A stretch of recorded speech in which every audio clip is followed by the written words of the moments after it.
No. Bueno, muy buenas tardes. Esta ponencia es la primera parte de 3 previstas para la clase de hoy. Se titula Caldas en la bioregión cafetera. En la imagen de portada, además del escudo y la bandera del departamento de Caldas, y en el centro, el Palacio Dorado, exhibiendo su majestuosa arquitectura republicana, encontramos 2 íconos del departamento. El lobo multicolor, especie en extinción, al igual que los guaduales, una planta que crece con mucha precocidad. Por ejemplo, la guadua en el día crece 1 centímetro y en la noche 9 centímetros aproximadamente. La guadua macana en la región del Tablazo, a 1.700 metros sobre el nivel del mar, pero son diferentes las cuantías de acuerdo también a las especies de bambúes. Hay como 5.000 especies de bambúes. Teníamos 12 millones de hectáreas de guadua en Colombia y en 200 años solo resta 50.000 hectáreas, 20.000 en el eje cafetero, 6.000 en Caldas. Esa historia se ha repetido en los bosques secos de Colombia, en las rondas del Magdalena y del Cauca. Teníamos una extensión de 9 millones de hectáreas y solo resta el 8%, o en los bosques de niebla, de 9.7 millones de hectáreas no queda sino la cuarta parte. Estos tienen que ver con el abastecimiento de agua de las poblaciones, porque son bosques alto andinos.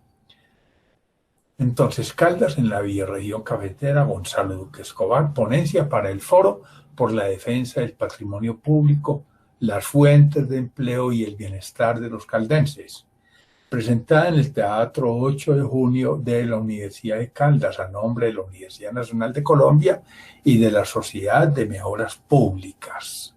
Por un territorio de paz.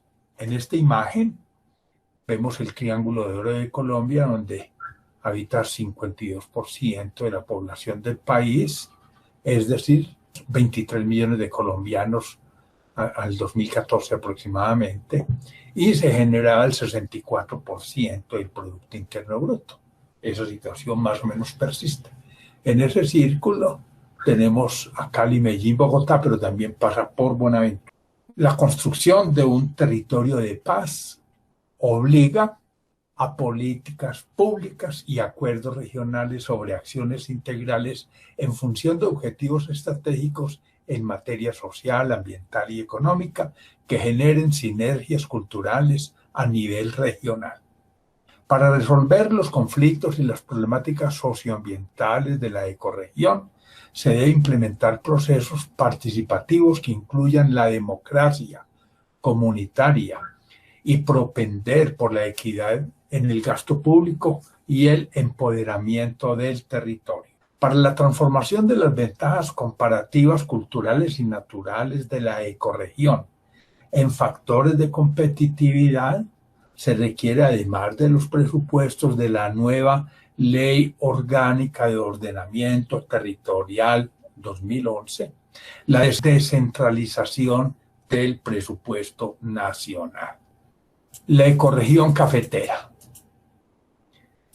Aquí vemos en la ecorregión cafetera, donde no hemos podido desarrollar los íconos culturales para la identidad del territorio, una propuesta que se hace desde el Museo Interactivo, y es entender el territorio como una construcción social e histórica y aludir a ese fenómeno que pone en evidencia cómo interactúa una comunidad con la estructura ecológica del territorio, lo que nos permite a nosotros hablar de una zona minera, ese es el mundo de la tierra; otra zona en la hidrovía del Magdalena, ese es el mundo del agua; otra por la ruta de la colonización, pues es el mundo del aire por el aroma del café; y en la alta cordillera, en la tierra de los páramos y los volcanes, el mundo del fuego. Aire, tierra y fuego son unas visiones aristotélicas, pero también tenemos aquí otros mundos que nos recuerdan el arte y la cultura, por ejemplo, Chía, la tecnología con Bochica y con Chipchacún para el caso del conocimiento.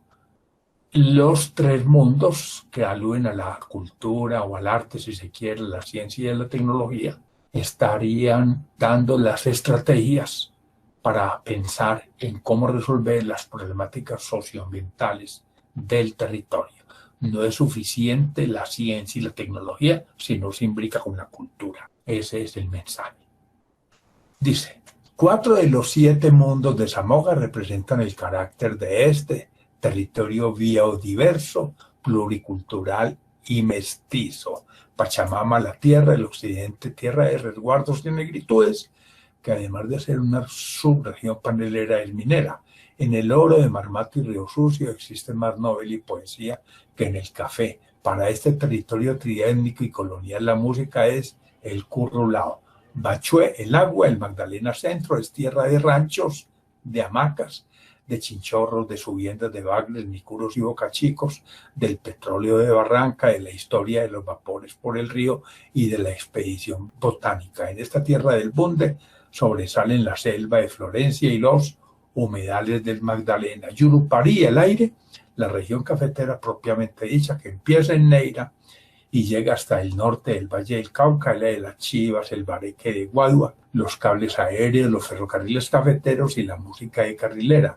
En este territorio de Guaduales y Yarumo la gastronomía se relaciona con el plato montañero.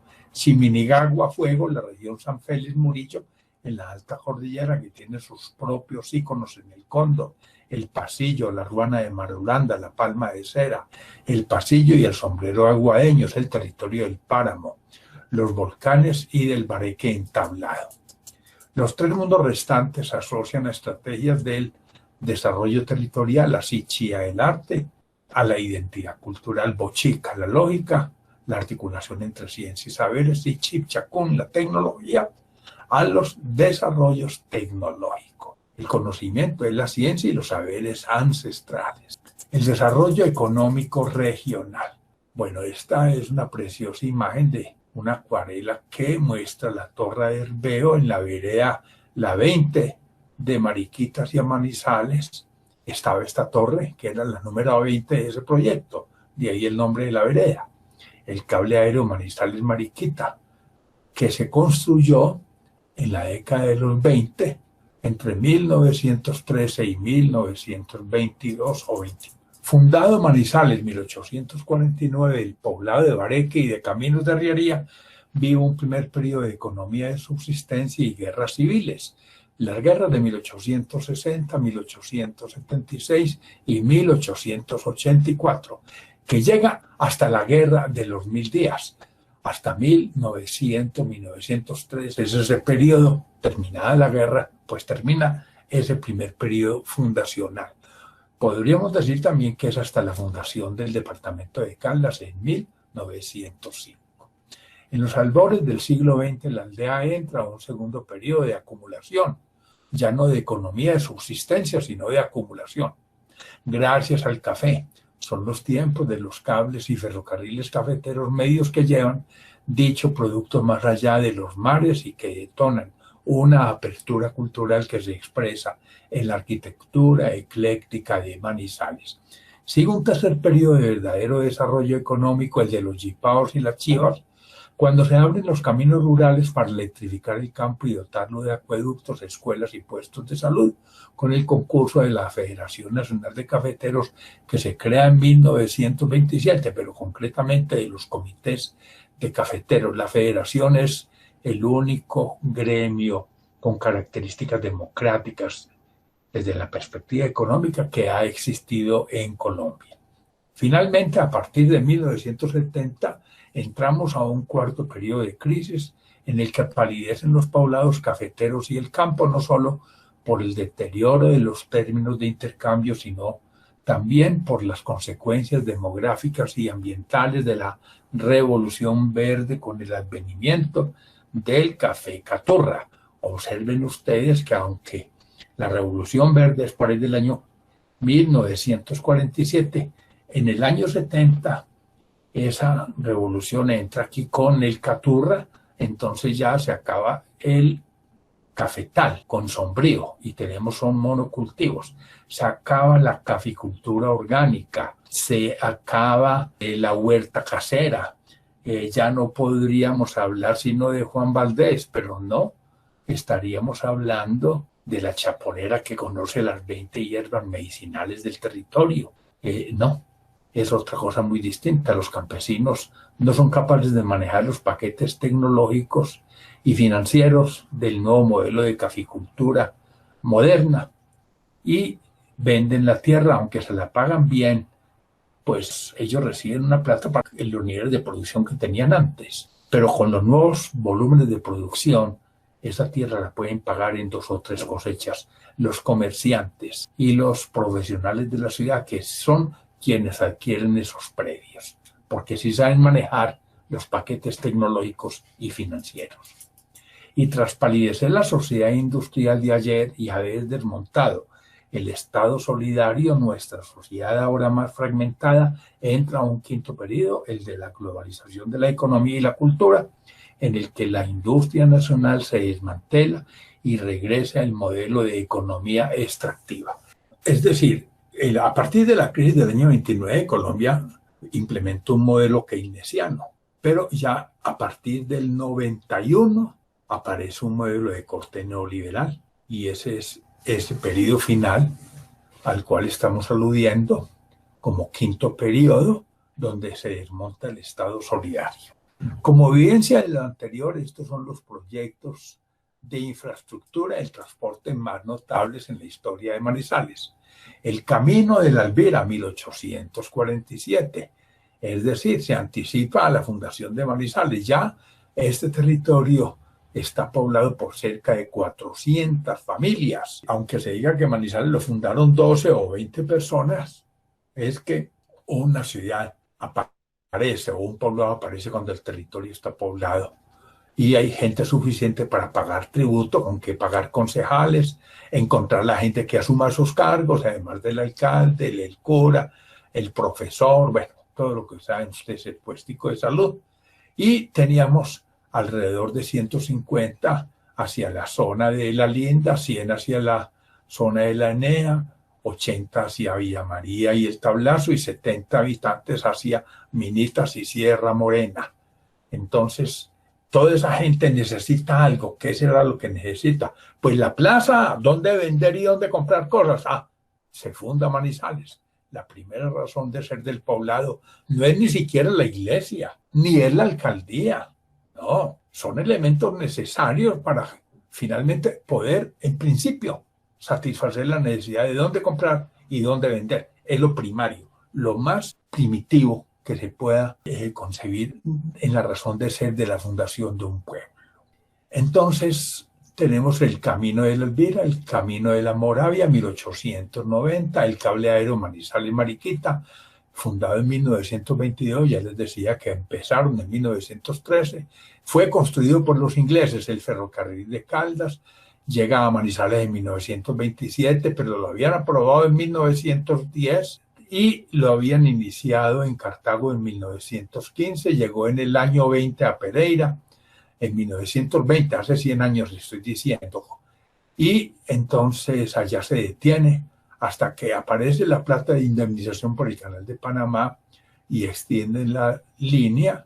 Entonces empieza a construirse. En el año 26 va a llegar a Villa María y en el año 27 a Manizales. Vía al Magdalena, año 1939, aunque esta carretera va a tener una rectificación en 1951 por la Utah. Bueno, en asocio con un ingeniero payanés. Y entonces vamos a ver que ya esa carretera que antes era de media laderita, mucha curvita, le hacen ciertas rectificaciones para que sea un poco más rápida y esos taludes se pueden demorar hasta 20 y 30 años en volverse a estabilizar. Va a haber muchos derrumbes al principio. El aeropuerto de La Nubia, año 1961, aunque después están discutiendo aquí una cuestión de un aeropuerto y hacen una rectificación en el eje de la pista y lo alargan un poquito en los años 70. La vía Irra-La Feliza y el túnel del Espejo, 1986. Hoy en día, la troncal de Occidente, que primero pasaba por Manizales y seguía por Neira, y bueno, o había dificultades, porque también la troncal de Occidente para algunos era por Ansermi, Río Sucio y Sopía. Entonces estaba muy bifurcada. Pero gracias al túnel que hay en Irra y al puente que se hace ahí, la troncal de Occidente pasa por Chinchiná. Ya en este momento, con Pacífico 3 y la construcción del túnel de Tesalia, una variante de 24 kilómetros, la nueva troncal de Occidente llegará a Irra, se deriva luego por la variante Tesalia hacia la zona de la Virginia. Y entonces va a quedar como la variante de la región Manizales Pereira. Y la autopista El Café, 1997, en eso estamos actualmente. Podríamos decir que la autopista del Café es muy poquito lo que le puede faltar. La dimensión económica. De acuerdo con información proveniente del censo adelantado por el DANE en 2005, en 2010 Caldas contaba con 968.740 habitantes, de los cuales 41.655 serían indígenas y 24.218 afrocolombianos. Yo diría que en el departamento de Caldas hoy las zonas urbanas como tal, las zonas urbanas suman 400.000 habitantes. Estoy diciendo el área urbana de Manizales, sin la parte rural, pero la complemento esa parte rural con la zona urbana de Villa María. Y Manizales tiene alrededor de 29.000 rurales. Bueno, eso es más o menos la cuantía que tiene la zona urbana de Villa María, porque Villa María también tiene una parte rural. Y también Caldas, alrededor de 300.000 habitantes en las cabeceras y 290.000 rurales. De esos 290.000, ahí están incluidos los 29.000 de Manizales y más o menos 75.000 habitantes rurales de la subregión centro-sur de Caldas. En el eje cafetero, con 2,5 millones de habitantes, el Producto Interno Bruto pasó de 4,5% en 2001 a 3,2% en el año 2000. La participación en el PIB nacional en este momento está en el 4% o 4,1%, 1,6% en Risaralda, 1,6% en Caldas y 0,9% en el caso del Quindío. Y en población, más o menos, Risaralda y Caldas tienen alrededor de 900 y pico mil habitantes, y el Quindío pues podría tener unos 550.000 más o menos. La proporción de habitantes es 2-2-1, si hablamos de 5 partes, siendo 1 para Quindío, 2 para Risaralda, 2 para Caldas. En 2013, esa era la situación entonces, cuando el PIB de Caldas era el 1,5% del PIB nacional.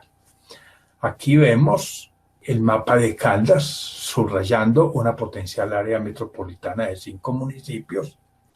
Hay todavía una visión muy miope en mucha gente. Definitivamente, pues hay visiones todavía muy primarias, muy primitivas. Eso es una consecuencia pues, de los niveles de formación y escolaridad que tenemos. Por ejemplo, una cosa es la ley 387 del 2010, donde se habla de áreas metropolitanas. Otra cosa es la ley orgánica del 2011, otra es la 1526 de 2013. Cada una hace cosas distintas. Y la primera de todas, la del 97, instauró como fundamentos en el artículo 2 la función social y ecológica de la propiedad, del interés general primando sobre el particular y la equidad entre cargas y beneficios. La ley orgánica del 2011, ¿qué hace? Pues ya lo que incorpora es el riesgo como factor de planificación, pero también la dimensión planificadora de futuro, porque surge a raíz de la temporada invernal 2010-11, donde hay 30 municipios, 20 de ellos requiriendo reasentamiento por fuera de su jurisdicción y los otros pues en su propia jurisdicción, Y entonces dicen en el ordenamiento, es que en Colombia no planificamos con carácter preventivo. Así que se incorpora el riesgo para que los municipios no se expandan a zonas con riesgos naturales potenciales. Pero la ley 1526 de 2013 ya se ocupa específicamente de las áreas metropolitanas y entonces le quita la primacía que antes tenía en las áreas metropolitanas del municipio núcleo, porque es el que más plata pone y es el que más población tiene. No, hoy en día con esa nueva ley, el alcalde de un municipio pequeño, así ponga poquitica plata y tenga poca gente, el voto de él vale lo mismo que el alcalde del municipio núcleo.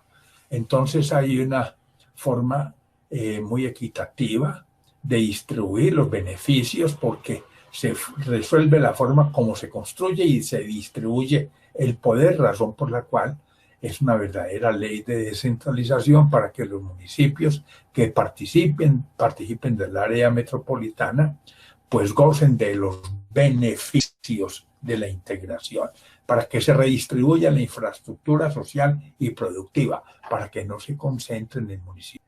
Dice, en Caldas el 65% del Producto Interno Bruto se concentra en Manizales. Bueno, hoy está en el 50% esa concentración, cuya población es de 393.000 habitantes. Ya decíamos que eran alrededor de 400.000, representa el 40% de los habitantes del departamento, más o menos, aunque la tasa de crecimiento en Manizales es del 0.4% anual y en Caldas, en el departamento, es del 0.2% anual. El 35% del PIB restante, ya diríamos que el 50%, se genera en los otros 26 municipios donde habita el 60% de la población. Por sector, la estructura del Producto Interno Bruto en Caldas es 17% servicios, 17% banca, inmobiliario y afines, 14% industria, 11% agropecuario, 7% construcción, 7% transporte, 6% electricidad, 5% comercio y 16%. Pero yo diría que hay dos cambios fundamentales en el PIB de Caldas a lo largo del tiempo. Y en general para toda la ecorregión cafetera. En el eje cafetero hay un cambio de cantidad y otro de calidad. En términos cuantitativos, hemos venido perdiendo participación en el Producto Interno Bruto a nivel regional. Si hace muchos años estábamos nosotros con el 7%, ya no estamos con el 4%. El otro cambio estructural es que estos departamentos eran básicamente agrícolas, cafeteros, y hoy en día, pues el sector terciario, en donde en cada uno de los departamentos equivale más o menos al 50 o 54% del PIB, mientras que en industria, por ejemplo, en el caso de Manizales es del 25%, en Risaralda pues es más o menos tal vez 22%, y en el caso del Quindío pues es un poquito más bajita la participación de la industria, podría ser el 15%. Lo que estoy diciendo es que las economías se han tercerizado y que el sector primario, que antes era el del gran protagonismo, ya es el de menor protagonismo. Para resolver esa brecha de productividad e ingresos, esa circunstancia que el PIB está concentrada en las capitales, se debe implementar estrategias de ciencia y tecnología que incluyan la cultura y orientar las políticas públicas hacia lo que es la consolidación de un territorio más justo, equitativo y soberano, priorizando la formación de capital social sobre el crecimiento económico. Cuando digo priorizar la formación de capital sobre el crecimiento económico, es también que hay que priorizar el cuidado del medio ambiente sobre el crecimiento económico, porque hemos tenido crecimiento económico a costa de la miseria humana y del hábitat, del ecosistema, de la estructura ecológica. La bioregión caldense. Aquí vemos la palma de cera del Quindío, el árbol nacional. En 2004 contaba Caldas con cerca de 127.000 hectáreas en bosque, 251.000 hectáreas en cultivo, 366.000 hectáreas en pastos y rastrojo, cuantías que cubrían el 96% de su escarpado, verde y deforestado territorio. Un escenario que para preservar el agua y la biodiversidad debe partir de la recuperación integral de sus cuencas. Ahora, si miramos a nivel de la ecorregión cafetera del año 2002, muy cerca de esto que aparece ahí, prácticamente el 49% de los suelos eran potrero, cuando no podría estar sino el 4%, y más de la mitad debería ser bosques, pero no, teníamos 19%. Dice, en cuanto al sistema subterráneo sobresalen, estoy hablando de las aguas, las zonas de recarga de las áreas cordilleranas de páramo y sectores vecinos de gran cobertura boscosa, o las regiones del oriente caldense donde la copiosa precipitación explica un patrimonio hídrico excedentario, ahí puse recurso, pero hay que llamarlo patrimonio, excedentario, susceptible de aprovechamientos hidroenergéticos que sean responsables. En Colombia, 3/4 partes del agua son subterránea y 1/4 parte del agua es superficial. Pero desafortunadamente el agua subterránea no se ha declarado un bien público de interés general, de interés común.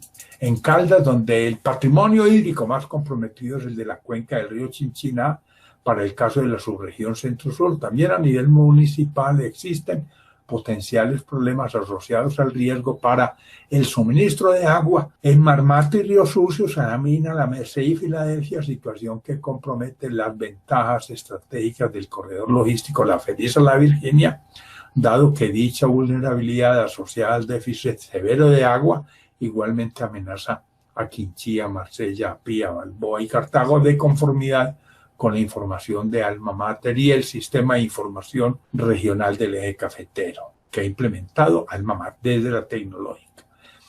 Entre el kilómetro 41 y La Pintada no hay un valle como el de Santa Águeda, las rocas son impermeables y además la tala por la minería y la ganadería extensiva hace que no haya recarga, por eso no hay aguas subterráneas.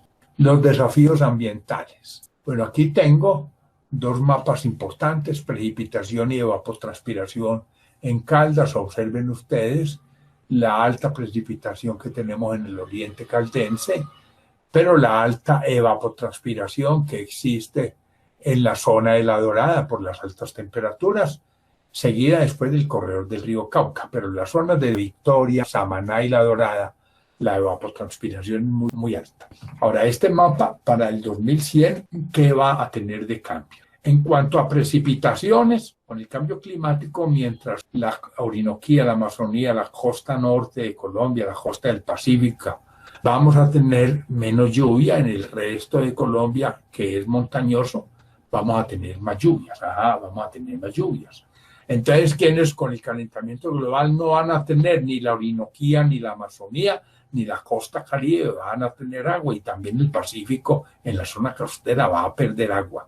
Eso es muy crítico, sobre todo para una región como la Alta Orinoquía y el Caribe, porque son regiones muy secas. En la Orinoquía, en Colombia, son 9 meses de verano y 3 de invierno. Entonces, imagínense, por ejemplo, el río Meta no tiene la regularidad que tiene el río Magdalena para ser navegable.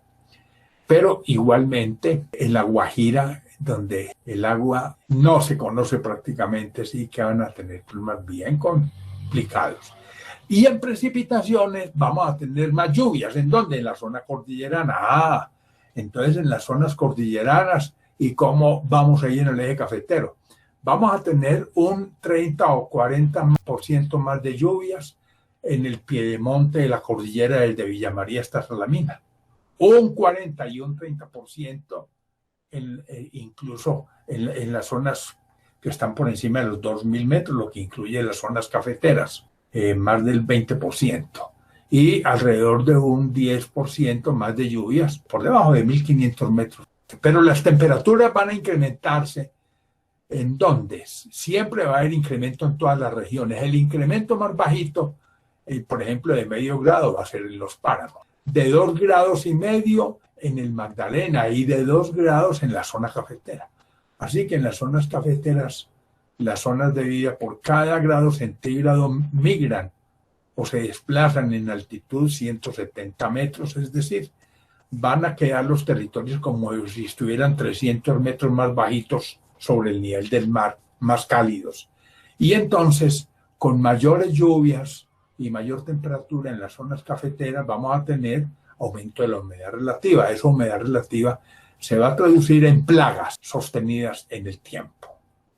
Pero también vamos a tener unos contrastes térmicos donde vamos a tener mayores vendavales en zonas aptas para plátano. En el Quindío, por ejemplo, las zonas cafetaleras se van a desplazar hacia el norte del Quindío, hablo de Salento, hablo de Circasia, mientras que las zonas más bajas van a dejar de ser cafetaleras, van a entrar al plátano.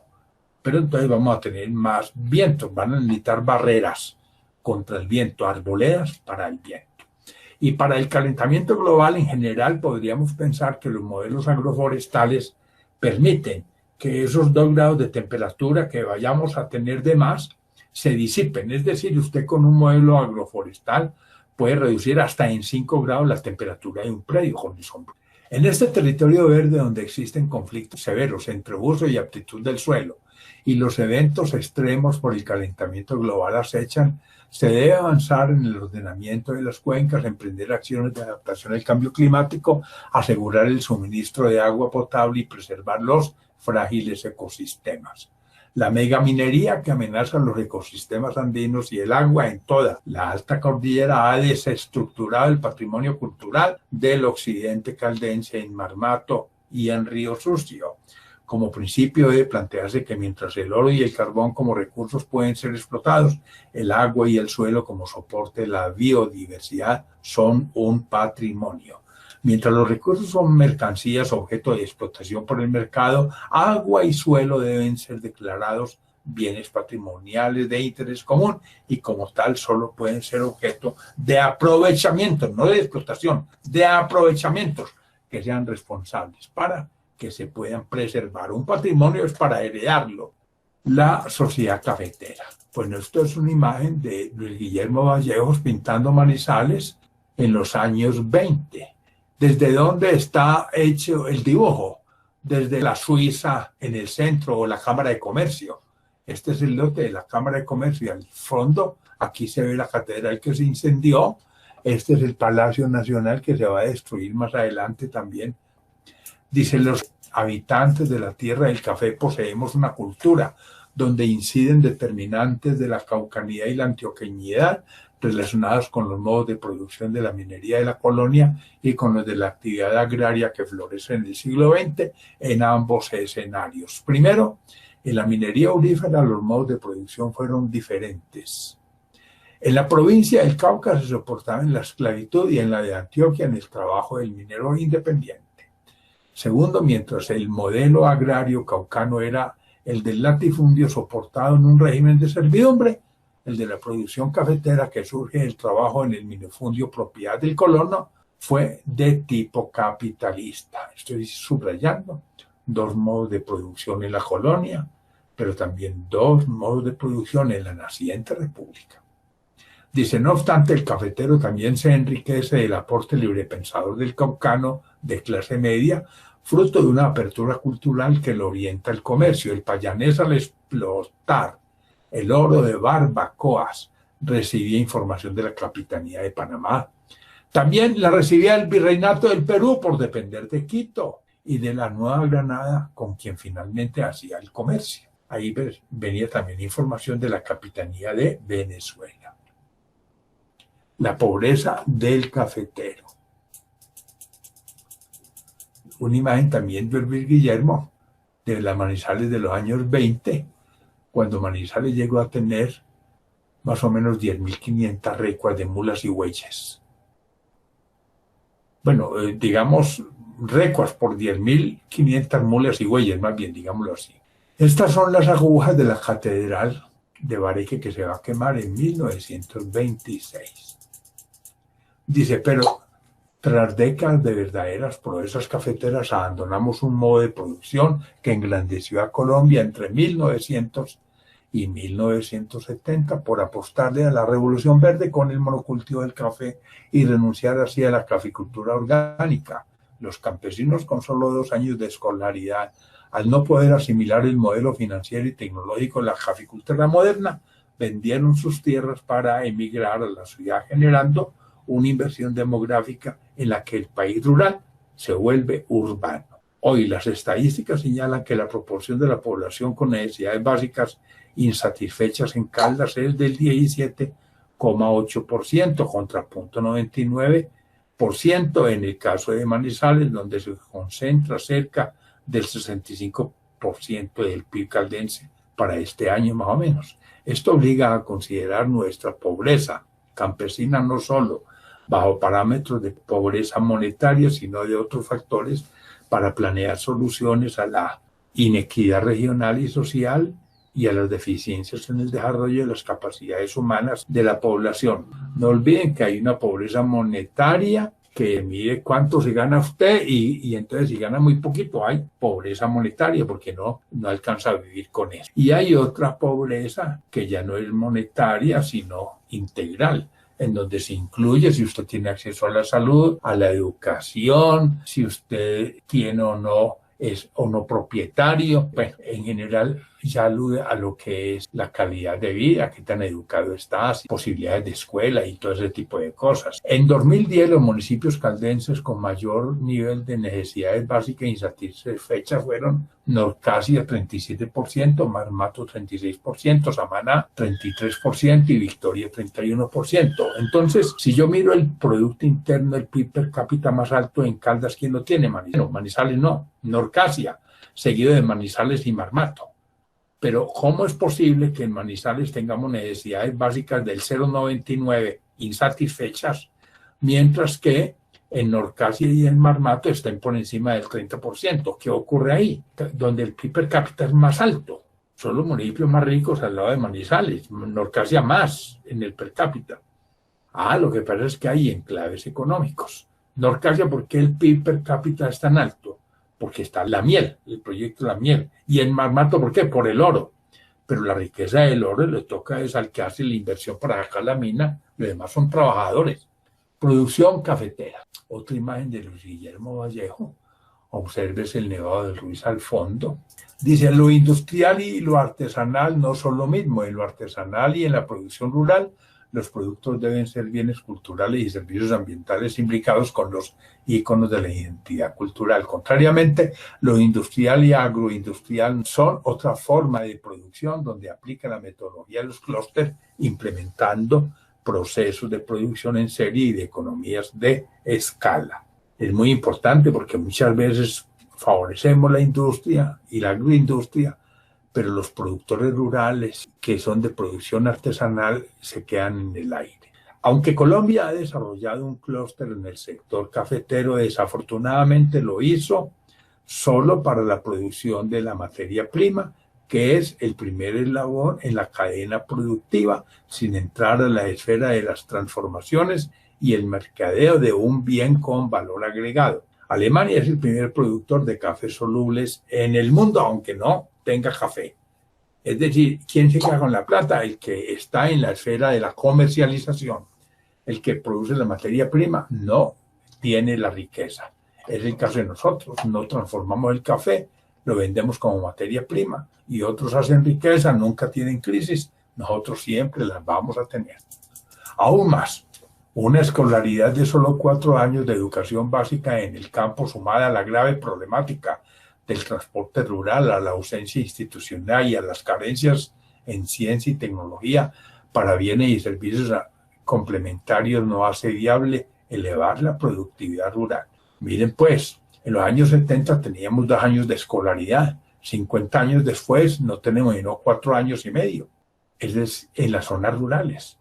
Hoy en día en las ciudades, en las capitales, estamos en 10 años y medio. Pero el campesino que tenía 2 años de escolaridad, 2 y medio, y aquí 4 y medio, 50 años después, estamos muy mal. Además, observen ustedes que en conectividad, hoy que tenemos la pandemia, la conectividad en las capitales, en las ciudades, en el eje cafetero es del orden del 50% no más. Pero en el campo varía del 2 al 5% de acuerdo al departamento. Es decir, no hay conectividad digital. ¿Qué están haciendo los niños hoy en día? Dice, las políticas para el agro que partieron de la tesis de que debió apoyarse las empresas terratenientes por ser más eficientes, poseer títulos de propiedad y generar empleo, muestran estar equivocadas. Cuando la realidad es que los campesinos con apenas el 14% de la tierra en Colombia, están generando el 51% del Producto Interno Bruto agropecuario.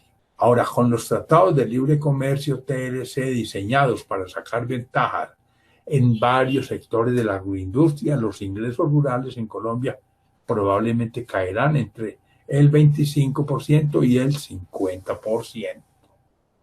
No olviden ustedes que para los tratados de libre comercio el sector rural fue el comodín. Es decir, el país salvó las industrias fuertes y dejó a los productores rurales que no están metidos en la industria fuerte en el aire. Aquí vemos un guadual precioso en Villegas Editores. Dice, una estrategia para hacer del paisaje cultural cafetero un factor de desarrollo es la implementación del bioturismo apalancado con un programa de vías lentas que cruce poblados lentos, tal cual lo propone la Sociedad de Mejoras Públicas de Marsella en Risaralda al emprender el ordenamiento de la cuenca del río San Francisco. Y lo ha logrado también Pijao en el Quindío, constituyéndose en un poblado sin prisa, un poblado lento. Con el paisaje cultural cafetero, la suerte de los pequeños poblados cafetaleros dependerá del papel del transporte rural como catalizador de la reducción de la pobreza, del bareque como arquitectura vernácula de la salud del suelo y del agua, del sombrío para la biodiversidad y de las sanas costumbres, y de un cúmulo de elementos tangibles e intangibles de nuestro patrimonio cultural y natural. Es decir, la UNESCO, para declarar el paisaje cultural cafetero, son justamente ese bareque como arquitectura vernácula. ¿Qué es arquitectura vernácula? Por ejemplo, en el Polo Norte, ¿cómo construyen los esquimales? ¿Llevan cemento y ladrillo? No. Entonces, ¿qué lo hacen? Con hielo, el iglú. Eso es vernáculo. Es lo que se construye con lo que da la tierra, en el lugar. Por ejemplo, en los Andes de Colombia se acostumbran las casas de tierra, de barro. ¿Por qué? Porque hay barro y punto. En el desierto del Sahara no puede haber barro. Pero el bioturismo que se soporta en lo autóctono y en la biodiversidad exige una revolución educativa para hacer viable la reconversión productiva, del desarrollo de la identidad cultural, del fortalecimiento del tejido social, de la solución de la brecha de productividad entre ciudad y campo, y de un eficaz apoyo institucional que se exprese en políticas públicas que reivindiquen la producción rural y artesanal. Estoy hablando de esto, no de industria y de agroindustria. La importancia de los bienes con denominación de origen es fundamental para que esos productos sean bien remunerados. Educación y empleo. Aquí, imagen centenario del departamento de Caldas. Vemos en esa ficha a Francisco José de Caldas y el Observatorio Astronómico conjugándose en esta imagen de Carolina Calderón Franco. Dice, urge un nuevo modelo educativo para reformar un sistema anacrónico y aburrido que no desarrolla el talento humano en la educación. El modelo educativo es anacrónico y aburrido. Está pensado para la sociedad industrial de ayer, pero no para la sociedad del conocimiento. ¿Por qué no desarrolla el talento humano? Porque le da prioridad a lo que dicen las pruebas PISA. Habla de física, lenguaje y matemáticas. No incluye el arte, la cultura, la formación del cuerpo humano, la música. Dice, este problema debe tener prioridad frente a los temas de calidad y cobertura, dado que responde a una pregunta de primer orden. ¿Para qué sociedad estamos educando? En la nueva sociedad la estructura del empleo ha cambiado, ya no depende tanto de habilidades manuales y fuerza muscular, sino de competencias sociales e intelectuales. Y hay la necesidad de una educación que forme en el ser antes que en el tener, y que priorice, además de ciencia, lenguaje y matemáticas, humanidades, arte, música, cultura y formación del cuerpo humano. Habrá que flexibilizar el currículo y extender el aula al jardín botánico, al teatro, a la sala de música, al Museo de las Ciencias, al escenario deportivo. Infraestructura estratégica para Colombia. Bueno, aquí estoy viendo estos convoyes por el río Magdalena.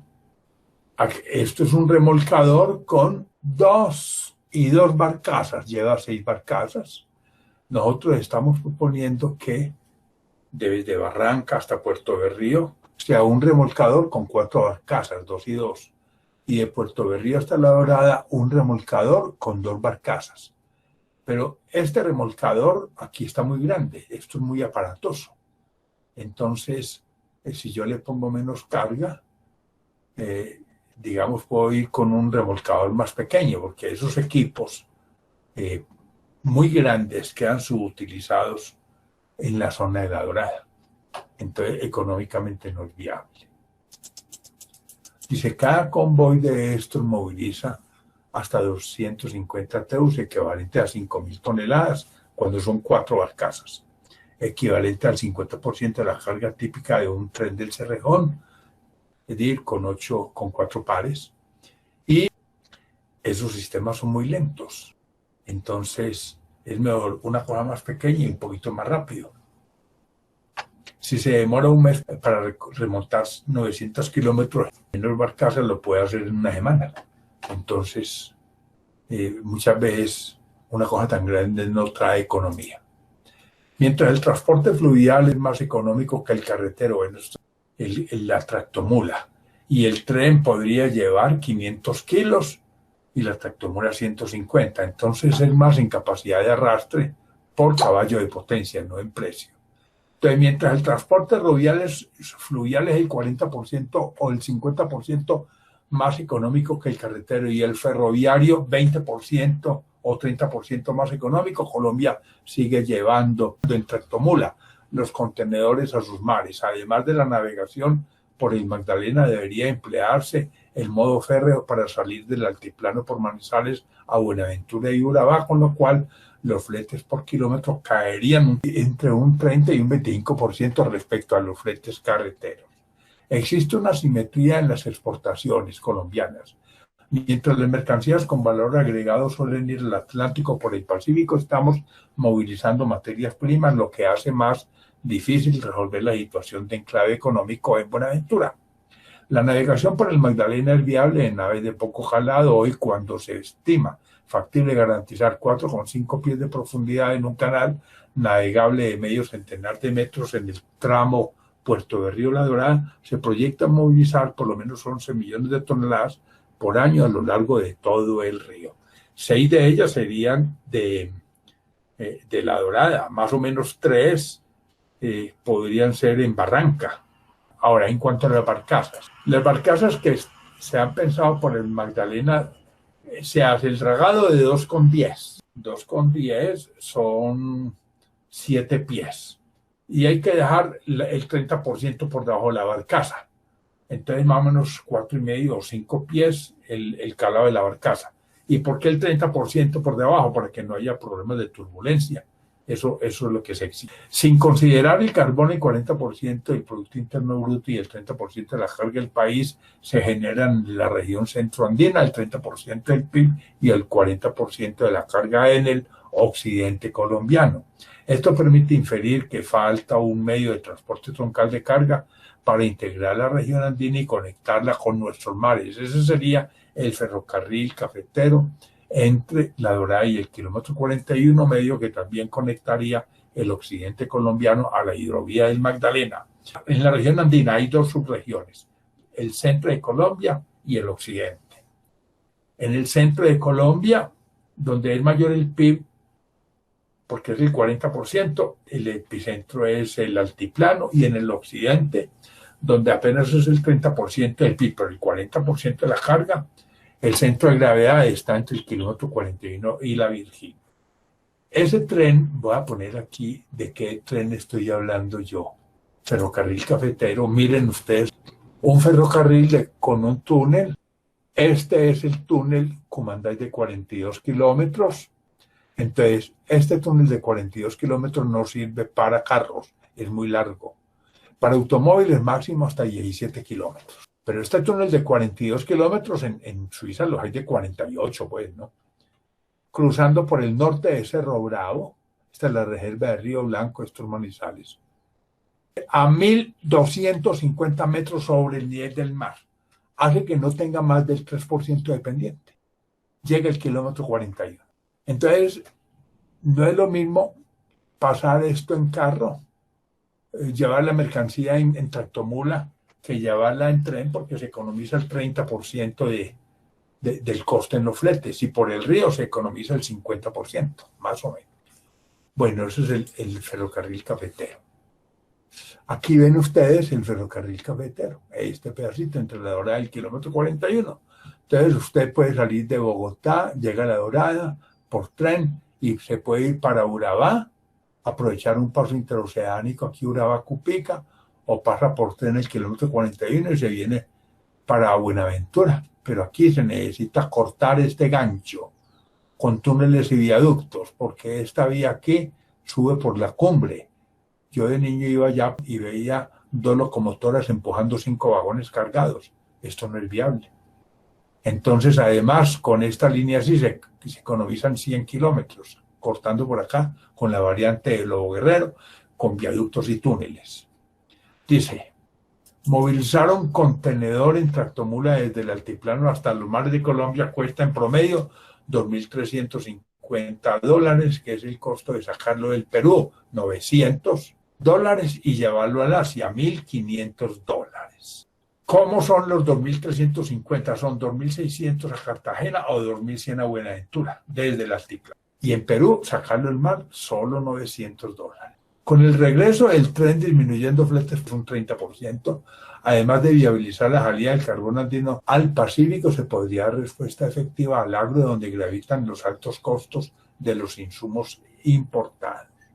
El corredor férreo cruzando la cordillera central con el túnel Comandal por las granodoritas estables del stock de Manizales detonaría 2 plataformas logísticas, una asociada al puerto multimodal de La Dorada, que beneficiaría a Honda también, y otra entre la Virginia y el kilómetro 41 y la Felisa, sobre todo hacia la Virginia y el kilómetro 41. El túnel Comandai para el tren, al ser doble, bueno, eso sí es para carro, pero con un túnel de 40 kilómetros no.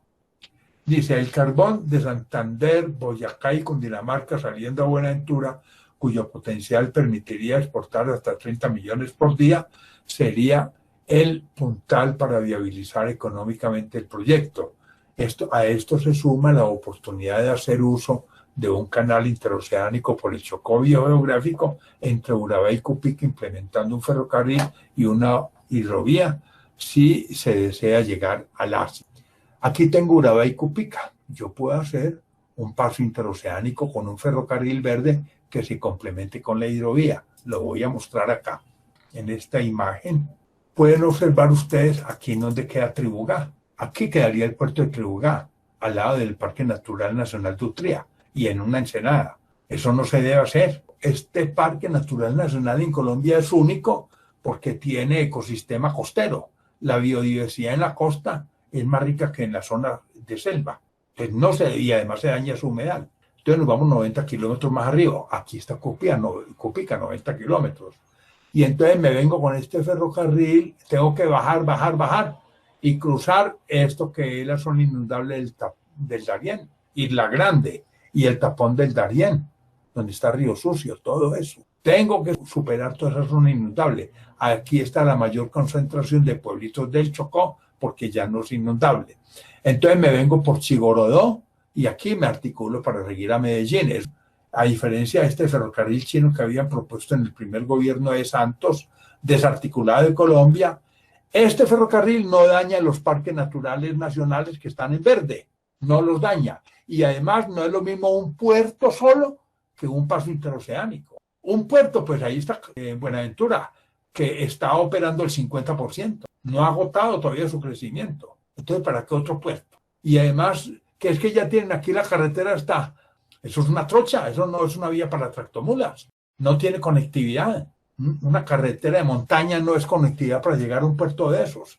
Por eso se está desarrollando las autopistas y los túneles para llegar a Buenaventura por Lobo Guerrero. Pero no es lo mismo hacer esto comprándole la tierra a la gente que volviendo propietarios a las comunidades nativas del atrato, porque la hidrovía complementaría esto. Es decir, una embarcación sube aquí, deja la mercancía, pasa en tren y sale. Esto es un paso interoceánico con 2 componentes, uno ferroviario y la hidrovía. ¿Es más barata la hidrovía? Sí.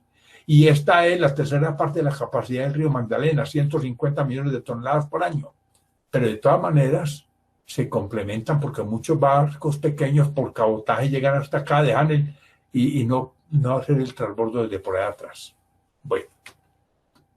Ahora, y eso sí funciona. Miren el crecimiento del comercio en el mundo, la línea roja, y el crecimiento del PIB, esta línea negra. La de la mitad es el crecimiento del tráfico. A lo largo del tiempo van saliendo los barcos chiquitos y llegan los barcos grandes. Por eso esta línea no va con la roja, sino más abajo. Pero siempre el crecimiento es el doble de lo que crezca el PIB más o menos. O 1,5 veces lo que crezca el PIB. Si esta negra crece algo, esto crece 1,5 veces más o el doble. El comercio. ¿Eso qué significa? Que como Panamá tiene que reutilizar el agua porque depende de esclusas y el lago Gatún, con la ampliación va a pasar de 300 a 600 millones de toneladas al año. Si pasa de 300 a 600, habrá posibilidades para Nicaragua, que tiene un canal mucho más largo que este paso, y para nosotros. El de Nicaragua también es con esclusas. Entonces aquí hablamos del corredor bimodal cafetero, que es lo que les acabé de comentar, el ferrocarril cafetero, con ese túnel Cumanday. Dice el corredor férreo cruzando la cordillera con el túnel Cumanday por las granodioritas estables del stock de Manizales, detonaría 2 plataformas logísticas, una asociada al puerto multimodal de La Dorada, que beneficiaría a Onde, y la otra en la Virginia, kilómetro 41, la Feliza. El túnel Cumanday para el tren, al ser doble en razón a su longitud, 7 kilómetros, sí, pero no, queda muy alto. Podría tener un uso bimodal para albergar una carretera de primer orden que complementaría al túnel de la línea al reducir la distancia Pereira-Bogotá a 300 kilómetros que se recorrerían en 4 horas.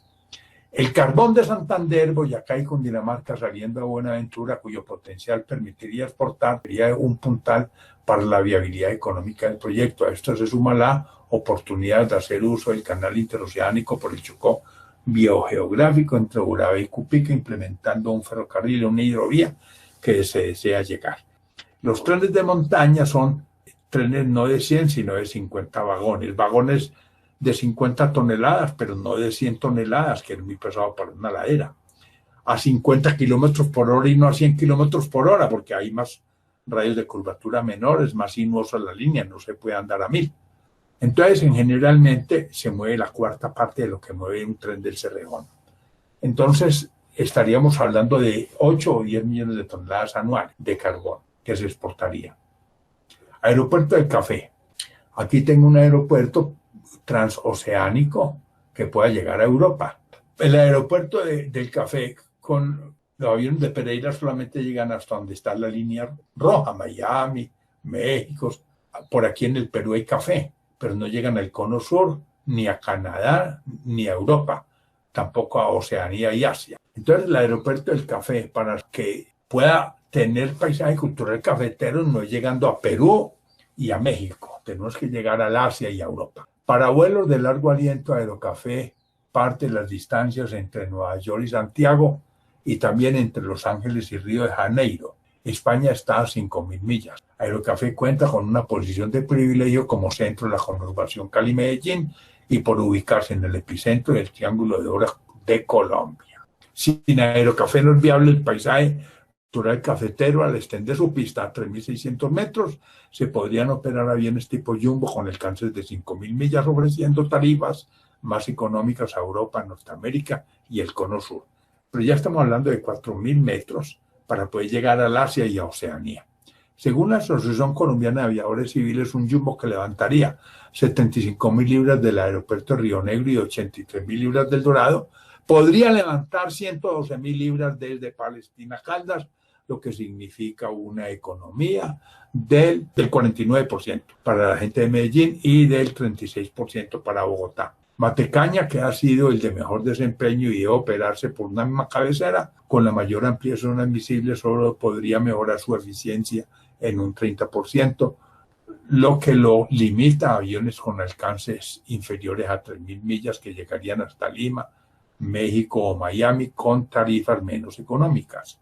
Aerocafé en vuelos de largo aliento puede complementar a Medellín y a Bogotá como aeropuerto de carga pesada para operar con ventaja en el Triángulo de Oro de Colombia como aeropuerto low cost. Miren esta cosa tan interesante acá. Aquí podemos ver, por ejemplo, dice, así como se observa que la India está más conectada con el Medio Oriente que con el sur y con el este del continente asiático, también vemos que América Latina está claramente dividida entre un clúster sudamericano y otro centroamericano interconectado con los Estados Unidos. ¿Qué estoy diciendo? Que nosotros de aquí, de Centroamérica, vamos por allá, y de Sudamérica, aquí se insinúan las rayitas, pues.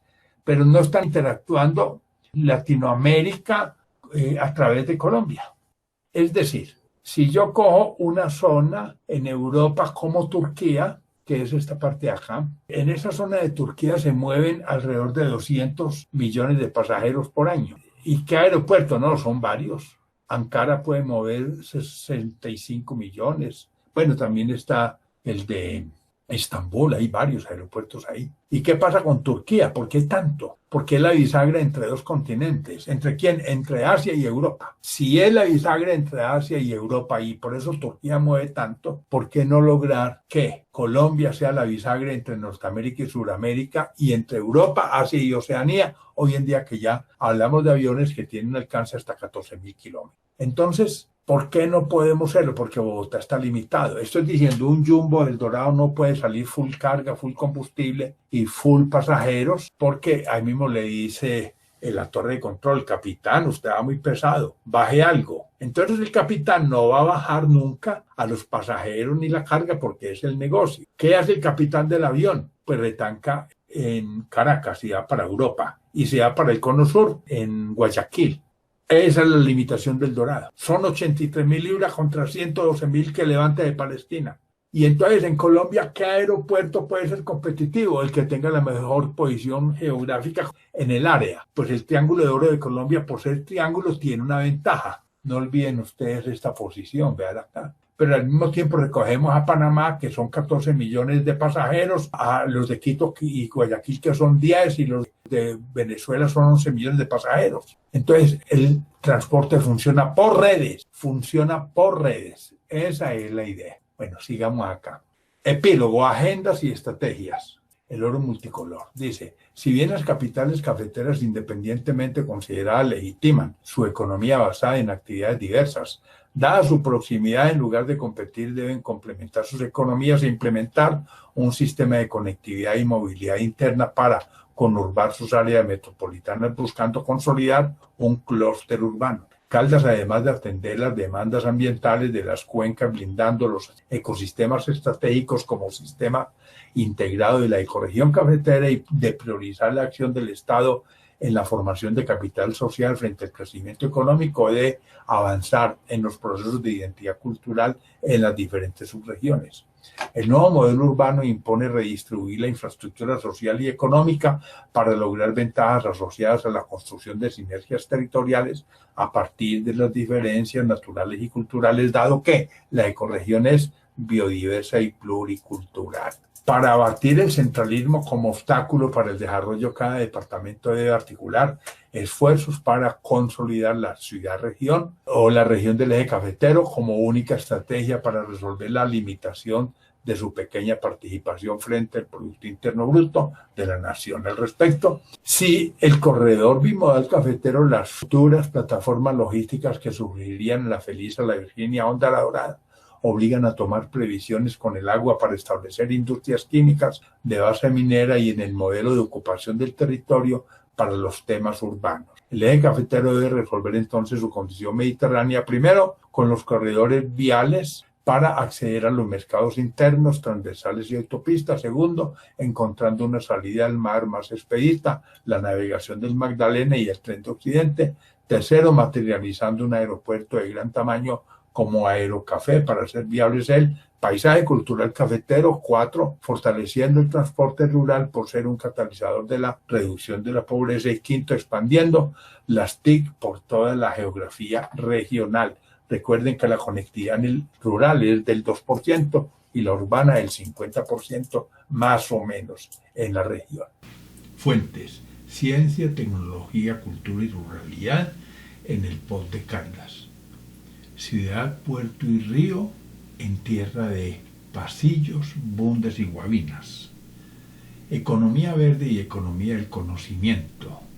Eje cafetero, elementos para una visión prospectiva. Eje cafetero, fortaleza minero-industrial y posibilidades agropecuarias. El agua en la Villarregión caldense. El estado y la función del suelo urbano en Manizales. El nuevo aerocafé, consideraciones técnico-económicas. El regreso del tren andino por la tierra del café. Elementos para la construcción de una visión estructurada del desarrollo de Caldas. Ferrocarril interoceánico verde para Colombia. Gobernanza forestal, legalidad y sostenibilidad de la guadua en la ecorregión cafetera. La identidad del territorio caldense. La navegación del Magdalena y la conurbación Honda La Dorada. La transversal cafetera por Caldas. Los mundos de Zamoga para la ecorregión cafetera. Magdaleneando en el contexto de un territorio estratégico para la paz. Manizales, funciones urbanas y metropolitanas. Manizales, un diálogo con su territorio. Máscaras de guerra y paz. Nuevo túnel cumandal, bimodal y competitivo. Paisaje cultural cafetero de Colombia. Participación de la sociedad civil en el ordenamiento territorial. Pensamiento crítico para construir la paz. Pobreza y ruralidad cafetera, por la dignidad de los indignados. Prospectiva para el desarrollo magdalenense. Puerto multimodal de La Dorada. Puertos secos y multimodalidad. Relevancia del ferrocarril cafetero. Rieles para el empleo cafetero. Rutas para la Alianza Pacífico, ferrocarriles e hidrovías claves para Colombia. 6 diálogos con el territorio. 6 girasoles emblemáticos para la problemática socioambiental de Caldas. Sistema bimodal cafetero, ferrocarril y carretera para integrar la región andina. Sistema férreo, la clave para la competitividad. Sobre las alternativas de la vía al Magdalena. Sobre puertos y mares en Colombia. Temas de Caldas. Territorio y región. Caldas en la ecorregión cafetera. Un ferrocarril verde para articular los mares de Colombia. Un nuevo modelo educativo. Un nuevo modelo urbano. Un territorio forjado en oro, panela y café. Una política ambiental pública para Manizales con gestión del riesgo por sismos, volcanes y laderas. Una salida al mar para el occidente colombiano. Vías lentas en el corazón del paisaje cultural cafetero. Visión retrospectiva y prospectiva del desarrollo regional. Gracias, Gonzalo Duque Escobar, profesor de la Universidad Nacional de Colombia y miembro de la Sociedad de Mejoras Públicas. Documento de la Universidad y de la SMP, fechado en Manizales el 6 de noviembre de 2014.